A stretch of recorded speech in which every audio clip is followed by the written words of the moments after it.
Welcome to the latest video in our Finance 101 series for those new to the workforce or financial planning. This video is one of a number focused on the subject of investment and covers the various investment styles and labels that fall under the umbrella term of green investing. One thing to understand is that many of these investment styles overlap. In addition, one could argue that certain labels relate to the same investment style, but are simply older or newer names for the same thing. The truth is that a lot comes down to personal opinion, including which investments deserve to be labelled in which way.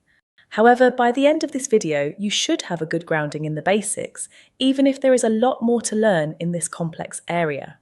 Now let's move on to the various labels and what each of them means. Ethical investing is one of the oldest investment styles in this space and predates the generic term of green investing. Ethical investors look for companies that align with their own personal values, so may exclude entire industries where they feel that certain behaviours are unacceptable. Such exclusions may overlap with those in other categories that we will discuss in a moment.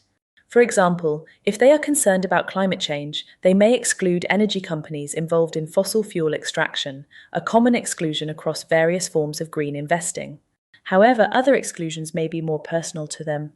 And as example, an area of debate over many years has been the use of animals in the testing of pharmaceutical products.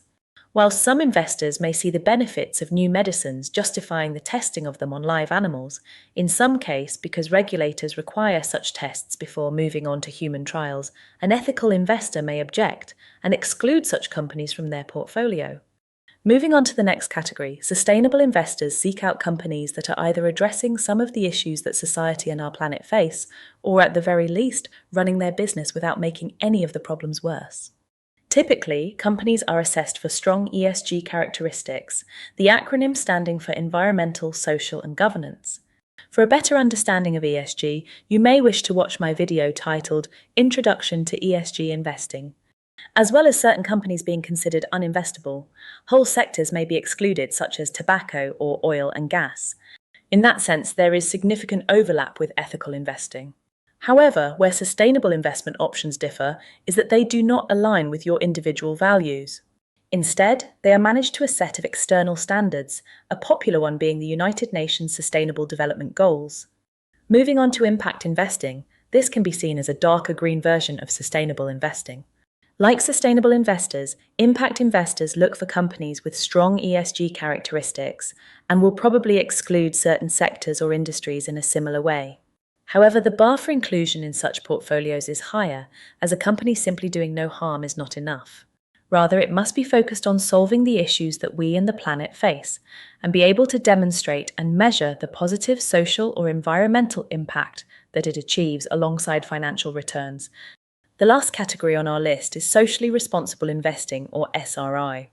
Whilst this was used many years ago as an umbrella term, in much the same way that we have referenced green investing in this video, it was used subsequently to describe investment options that sought to develop the ideas within ethical investing, but make them more available to mainstream investors by focusing on an agreed set of ideal rather than an individual's values.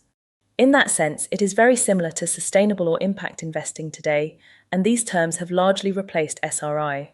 However, you will still come across it on occasion. You will notice that the list that we have just discussed does not include ESG investing. Whilst ESG is certainly an important tool within, arguably, all of the investment approaches mentioned, we think that listing it as its own category is incorrect, as ESG can be used in ways totally unrelated to green investing. For an explanation of why we take that view, you may wish to watch another video in the series titled Why ESG is Not Sustainability. I hope that you have found this video useful.